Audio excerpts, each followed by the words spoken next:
রাধে রাধে। জয় ভগবান কৃষ্ণ।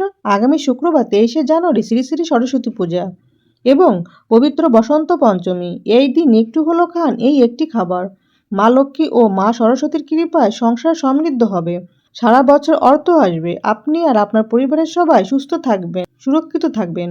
বছরের অন্যতম অতিথি বসন্ত পঞ্চমীর দিন কিছু খাবার খাওয়া যেমন জীবনের পক্ষে খুব ভালো বলে বিবেচিত হয়, তেমনি কিছু খাবার খাওয়া একদমই উচিত নয়। বিশেষ করে মাঘ মাসের সরস্বতী পুজোর দিন ভুলেও খাবেন না এই তিনটি সবজি। নানান রোগ ব্যাধি, চরম আর্থিক কষ্ট, সংসারের অশান্তি আর দুর্ভাগ্য আসবেই। সনাতন হিন্দু শাস্ত্র মতে মাঘ মাসে সরস্বতী পূজা তথা বসন্ত পঞ্চমী তিথিকে অত্যন্ত পবিত্র দিন হিসাবে দেখা হয়। এই দিন প্রয়াগে বিশেষ স্নান অনুষ্ঠিত হয়। এই কারণে বসন্ত পঞ্চমী মহাকুম্ভে পুণ্য স্নানের তিথি হিসাবেও পরিচিত। ব্রহ্ম বৈবর্ত পুরাণে বলা হয়েছে, ভগবান ব্রহ্মার মুখ থেকে দেবী সরস্বতীর আবির্ভাব ঘটে এই পঞ্চমী তিথিতেই। তাই এই দিনটি বিদ্যা সূচনা, জ্ঞান অর্জন ও সৃজনশীলতার জন্য সর্বশ্রেষ্ঠ বলে গণ্য। পদ্মপুরাণে উল্লেখ আছে, বসন্ত পঞ্চমীতে শ্রী শ্রী সরস্বতী পূজা করলে বাকশুদ্ধি, স্মৃতিশক্তি ও প্রজ্ঞা বৃদ্ধি পায় এবং অজ্ঞতার অন্ধকার নাশ হয়। স্কন্দ পুরাণে বসন্ত পঞ্চমীকে বসন্ত ঋতু সূচনা বলা হয়েছে। এই সময় প্রকৃতিতে নতুন প্রাণের সঞ্চার হয়, গাছে গাছে নতুন করি হলুদ ফুল আর কোকিলের ডাক, প্রকৃতি এই নবজাগরণ দেবী সরস্বতীর সত্যগুণের প্রকাশ।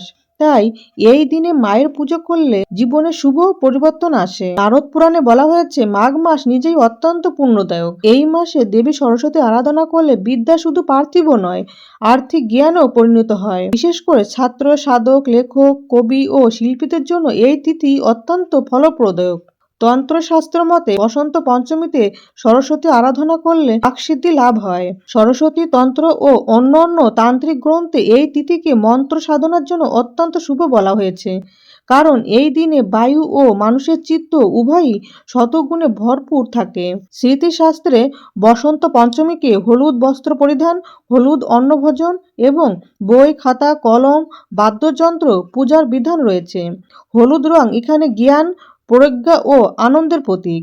সরস্বতী পুজোয় কয়েকটি বিশেষ উপকরণ বা সামগ্রিক প্রয়োজন হয়, যেমন আবির, অগ্র, আমের মুকুল, দোয়াত কলম ও জবের শীষ ইত্যাদি। পুজোর জন্য বাসন্তী রঙের গাঁদা ফুলও প্রয়োজন হয়। বসন্ত পঞ্চমী তিথিতে সরস্বতী পূজা ছাড়াও বিভিন্ন ধরনের পুজো, যেমন জ্যোতিষ ও তন্ত্র মতে নানান ক্রিয়া করা হয়। জ্যোতিষশাস্ত্র মতে বাস্তুদোষ ও গ্রহদোষের প্রতিকার এবং দান করার জন্য বসন্ত পঞ্চমীর দিনটি বিশেষভাবে গুরুত্বপূর্ণ। নমস্কার বন্ধুরা, আজকে নতুন পর্বে আপনাদের সকলকে জানাই আন্তরিক শুভেচ্ছা ও স্বাগত। আজ আমরা জানব স্বয়ং ভগবান কৃষ্ণের বলা সরস্বতী পুজোর দিন কি করবেন আর কি করবেন না, এবং এই দিন কোন খাবার খাওয়া অবশ্যই খাওয়া উচিত। এই দিন যে খাবারটি খেলে সারা বছর অর্থ আসবে, আপনি আর আপনার পরিবারের সবাই সুস্থ থাকবেন, সুরক্ষিত থাকবেন। এর সঙ্গে আমরা জেনে নেব এই দিন কোন খাবার খাওয়া উচিত নয়, বিশেষ করে এই দিন কোন তিনটি সবজি খাওয়া একদমই উচিত নয়। এই দিন যে সবজিগুলি খেলে বা খাবারগুলি খেলে জীবনে ঘনিয়ে আসতে পারে চরম আর্থিক কষ্ট, পরিবারের সদস্যদের লেগে থাকবে নানান রোগ ব্যাধি, সারা বছর রোজগার কমে যেতে পারে, সংসারে নেমে আসতে পারে চরম দুর্ভাগ্য। আপনি সরস্বতী পুজোর দিন কোনো ব্রত পালন করুন অথবা না করুন, কিন্তু এই দিন অবশ্যই শাস্ত্র অনুসারে আহার নিয়মগুলি মেনে চলুন, তাহলেই আপনার বাড়ি থেকে বাস্তুদোষ দূর হবে এবং সারা বছর মা সরস্বতী ও মা লক্ষ্মীর আশীর্বাদ থাকবে। এছাড়াও আমরা জেনে নেব সরস্বতী পুজোর অতি প্রাচীন ও শক্তিশালী 4টি উপায় বা টোটকা, যে উপায়গুলি আপনার সংসারে সুখ ও সমৃদ্ধি এনে দেবে এবং আয় উন্নতি বৃদ্ধি করবে। বন্ধুরা, পঞ্জিকা মতে 22শে জানুয়ারি 2026 বৃহস্পতিবার রাত 2:30 পঞ্চমী শুরু হচ্ছে এবং 23শে জানুয়ারি শুক্রবার রাত 1:47 পর্যন্ত পঞ্চমী থাকবে। এই দিন অর্থাৎ 23শে জানুয়ারি শুক্রবার শ্রী শ্রী সরস্বতী পূজা অনুষ্ঠিত হবে। অঞ্জলি দেওয়ার শুভ সময় হলো শুক্রবার সকালে সূর্যোদয় থেকে 9:04 পর্যন্ত এবং পুনরায় বেলা 11:48 থেকে সূর্যাস্ত অর্থাৎ 5:13 মধ্যে। এই দুইটি সময়ের মধ্যে পুষ্পাঞ্জলি দেওয়া সবচেয়ে শুভ হবে। বেনিমাধব শীলের পঞ্জিকা অনুসারে 22শে জানুয়ারি বৃহস্পতিবার পঞ্চমী শুরু হচ্ছে রাত 1:40 এবং 23শে জানুয়ারি শুক্রবার রাত 12:29 পর্যন্ত পঞ্চমী থাকবে। এই দিন অর্থাৎ শুক্রবার শ্রী পঞ্চমী, মদন পঞ্চমী, রথী কামদেব পূজা, সরস্বতী পূজা এবং লক্ষ্মী পূজা অনুষ্ঠিত হবে। বন্ধুরা, পুরাণে বলা হয়েছে সৃষ্টির আদিতে ব্রহ্মা যখন এই বিশ্ব সৃষ্টি করেন তখন পৃথিবী ছিল নীরব, জড় ও বিশৃঙ্খল। প্রাণ থাকলেও সেখানে ছিল না কোনো ভাষা, ছিল না কোনো সুর, ছিল না কোনো জ্ঞান বা বোধ। তখন ব্রহ্মা গভীর চিন্তায় নিমগ্ন হয়ে নিজের কমণ্ডল থেকে এক দিব্য শক্তির সৃষ্টি করলেন। সেই শক্তি রূপ ধারণ করে প্রকাশ পেলেন স্বয়ং দেবী সরস্বতী। শুভ্রাবর্ণা, বীণাধারিণী, শ্বেত পদ্মসনা, বিদ্যা ও বাণীর অধিষ্ঠাত্রী দেবী। ব্রহ্ম বৈবর্ত পুরাণে বলা হয়েছে সরস্বতী দেবীর আবির্ভাব সমগ্র সৃষ্টি প্রাণ ফিরে পায়। দেবী যখন তার বীণা স্পর্শ করলেন তখন প্রকৃতিতে ধ্বনি, ছন্দ ও ভাষার জন্ম হলো। মানুষের মুখে এলো বাকশক্তি, মনে এলো বুদ্ধি ও বিবেক। দেবীর এই আবির্ভাব ঘটেছিল মাঘ মাসে শুক্লপক্ষের পঞ্চমী তিথিতে। তখন থেকেই এই বিশেষ দিনটিতে দেবী সরস্বতীর পূজা করা হয়। আরও এক কাহিনীতে বলা হয়েছে ভগবান কৃষ্ণ দেবী সরস্বতীকে আশীর্বাদ করেন যে কলিযুগে বিশেষ করে এই পঞ্চমী তিথিতে যারা তার পুজো করবে তারা বিদ্যা, কীর্তি ও বাগ্মিতায় প্রসিদ্ধ হবেন।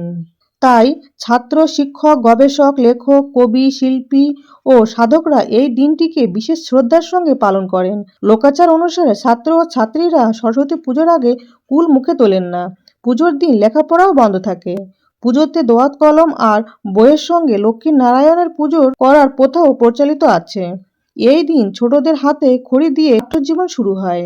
সরস্বতী পুজোর শেষে পুষ্পাঞ্জলি দেওয়ার প্রথাটি অত্যন্ত জনপ্রিয়। বন্ধুরা, এই দিনে নিষিদ্ধ খাবারগুলির মধ্যে প্রথমে যেটির কথা বলবো সেটি হলো শ্রীফল বা বেল। সরস্বতী পুজোর দিন কখনোই বেল খাবেন না। এই দিন অনেক জায়গায় স্নানের পর বিভিন্ন উদ্দেশ্যে বেল বা শ্রীফল উৎসর্গ করা হয়। সরস্বতী পুজোর দিন পরিবারের কোনো সদস্যই বেল বা বেল থেকে তৈরি বেলের মোরব্বা ইত্যাদি খাবেন না। এই দিন বেল খেলে বাড়িতে রোগ ব্যাধি লেগেই থাকবে। রোগের পিছনে খরচ করতে করতে আপনি সর্বশান্ত হয়ে যাবেন। সুতরাং সরস্বতী পুজোর দিন কোনোভাবেই বেল বা বেল থেকে তৈরি কোনো খাবার মুখে তুলবেন না। এছাড়া এই দিন আমিষ খাবার যেমন মাছ, মাংস, ডিম, পেঁয়াজ, রসুন, মুসুরির ডাল ইত্যাদি তামসিক খাবার এড়িয়ে চলুন। বন্ধুরা, দ্বিতীয় নিষিদ্ধ সবজিটি হলো নিম পাতা। সরস্বতী পুজোর দিন বাড়িতে নিম পাতা রান্না করবেন না এবং বাড়ির কোনো সদস্যই এই দিন নিম পাতা বা নিম পাতা দিয়ে তৈরি কোনো খাবার যেমন নিম বেগুন ভাজা, নিম পাতা শুক্তো ইত্যাদি খাবার খাবেন না। ঘরে বা বাইরে নিম পাতা, চিরতা প্রভৃতি তেতো জাতীয় খাবার এই দিন এড়িয়ে চলুন। এর ফলে আপনার বাড়ির নেগেটিভ শক্তির হাত থেকে মুক্ত থাকবে এবং বাস্তুদোষ দূর হবে। এছাড়াও নেশাজাতীয় কোনো খাবার এই দিন গ্রহণ করবেন না। যারা নিয়মিত নেশাজাতীয় খাবার গ্রহণ করেন সরস্বতী পুজোর দিন অন্তত ব্রত পালনের সময় এইগুলি গ্রহণ না করাই ভালো। এছাড়া সরস্বতী পুজোর দিন পরনিন্দা, পরচর্চা, মিথ্যা কথা বলা, ক্রোধ, ঈর্ষা, কলহ সম্পূর্ণরূপে বর্জনীয়। তাছাড়া সরস্বতী পুজোর দিন শাস্ত্র ও লোকাচার অনুযায়ী সাত্ত্বিক, হালকা ও শুদ্ধ আহার গ্রহণ করা উচিত। দেবী সরস্বতী সত্ত্বগুণের অধিষ্ঠাত্রী, তাই এই দিনে খাদ্য সরলতার ও পবিত্রতার গুরুত্ব রয়েছে। এই দিনে মুগের ডাল ও চাল দিয়ে রান্না করা সাধারণ খিচুড়ি সর্বাধিক প্রচলিত। ঘি, আদা ও অল্প জিরে ব্যবহার করা হয়। যারা খিচুড়ি খান না তারা সাদা ভাতের সঙ্গে আলুর তরকারি, কপির তরকারি ও লাবড়া বা অনেক বাড়িতে পাঁচমিশালিও তরকারি খাওয়া হয়ে থাকে। এই দিন কমলাভোগ, মতিচুরের লাড্ডু, বেসন লাড্ডু, মুগের বরফি ইত্যাদি হলুদ রঙের মিষ্টি খাওয়া অত্যন্ত শুভ বলে মনে করা হয়। খিচুড়ি, লাবড়া, চাটনি ও পায়েস এগুলি সরস্বতী দেবীর ভোগ হিসাবে নিবেদন করে পরে প্রসাদ রূপে গ্রহণ করা হয়। অনেক বাড়িতে এই দিনে নানান সবজি দিয়ে গোটা সিদ্ধ রান্না করা হয় এবং পরের দিন পালিত হয় শীতল ষষ্ঠী। সনাতন হিন্দু শাস্ত্র অনুসারে সরস্বতী পুজোর দিন তৃতীয় যে নিষিদ্ধ সবজিটি খেতে নিষেধ করা হয়েছে সেটি হলো মূলো বা মূলা। সরস্বতী পুজোর দিন লাল বা সাদা মূলা এবং এর থেকে তৈরি কোনো তরকারি বা অন্য কোনো খাবার খাবেন না। তাছাড়া মাঘ মাসে মূলা খেলে গ্যাস, বদহজম, বমির মতো সমস্যা দেখা দিতে পারে এবং মাঘ মাসে মূলার মধ্যে এক বিশেষ ধরনের জীবাণু সংক্রমণ ঘটে। এই সময় মূলা খেলে ওই জীবাণু মানুষের রক্তের সঙ্গে মিশে গিয়ে প্রজনন ক্ষমতা কমিয়ে দেয়, এমনকি সন্তানহীনতা রোগ দেখা দিতে পারে। তাই আয়ুর্বেদিক শাস্ত্রে ছোট বড় সবাইকেই মাঘ মাসে মূলা খেতে মানা করা হয়েছে। এছাড়া সরস্বতী পুজোর দিন সকল প্রকার ক্ষৌরকর্ম ও নখ কাটা থেকে বিরত থাকুন। বন্ধুরা, সরস্বতী পুজোর দিন কোন খাবার সবাইকেই খেতে হয় সেটা জানার আগে আমরা খুব দ্রুত জেনে নেব বসন্ত পঞ্চমীর 4টি বিশেষ এবং শক্তিশালী উপায় বা টোটকা। যে বিশেষ উপায়গুলি করলে আপনার সংসারে সুখ ও সমৃদ্ধি আসবে। প্রথম উপায়টি হলো সরস্বতী পুজোর দিন নতুন হলুদ বা সাদা ভাত ও কলম দেবীর চরণে স্পর্শ করিয়ে পুজো করুন। খাতার প্রথম পাতায় লিখুন ওং ঐং সরস্বত্যই নমঃ। এর ফলে বিদ্যার মাধ্যমে আয়ের পথ খুলে যাবে। দ্বিতীয় উপায়টি হলো আপনি নিজে হলুদ বা বসন্তী রঙের পোশাক পরে পুজো করলে সৌভাগ্য ও কর্মসাফল্য বৃদ্ধি পায়। স্কন্দ পুরাণে হলুদকে বসন্ত ও সমৃদ্ধির রং বলা হয়েছে। তৃতীয় উপায়টি হলো একটা হলুদ কাপড়ে অল্প চাল ও সামান্য হলুদ বেঁধে পুজোর সময় মা সরস্বতীর সামনে রাখুন। পুজোর শেষে তা ঘরের আলমারি বা আপনার ক্যাশ বাক্সে রেখে দিন। এর ফলে সংসারের আয়ের ধারাবাহিকতা বজায় থাকে। এবার আসছি চতুর্থ উপায়টির কথায়।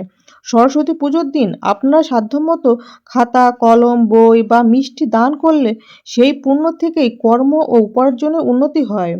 সরস্বতী পুজোয় টোটকার মূল কথা হলো বিদ্যাকে সম্মান করা, নিজের মনকে শুদ্ধ রাখা, সামর্থ্য অনুযায়ী দান ও সংযম পালন করা।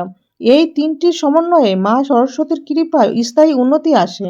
বন্ধুরা, সরস্বতী পুজোর দিন পরিবারের সবাই একটু হলেও খান সজনে ফুলের তরকারি। শাস্ত্রে বলা হয়েছে এই দিনে সজনে ফুলের তরকারি খেলে শরীরে সাত্ত্বিক গুণ বৃদ্ধি পায় এবং পজিটিভ এনার্জিকে আকর্ষণ করে। তবে সেই তরকারি যেন নিরামিষ হয় এবং অবশ্যই তা মা লক্ষ্মী, ভগবান কৃষ্ণ, মা সরস্বতীকে নিবেদন করেই তবেই খাবেন। এই সবজিটি খেলে মা সরস্বতী ও মা লক্ষ্মীর কৃপায় সারা বছর অর্থ আসবে এবং আপনি আর আপনার পরিবার সুস্থ থাকবেন, সুরক্ষিত থাকবেন। বন্ধুরা, আশা করি ভিডিওটি আপনাদের সামান্য হলেও উপকারে আসবে। ভগবান কৃষ্ণ, ভগবান নারায়ণ, মা লক্ষ্মী এবং মা সরস্বতীর কৃপায় আপনার সবাই ভালো থাকুন, সুস্থ থাকুন এই প্রার্থনা করি। আজকের মতো এখানেই সমাপ্তি করলাম। জয় ভগবান কৃষ্ণ, জয় মা লক্ষ্মী, জয় মা সরস্বতী। রাধে রাধে।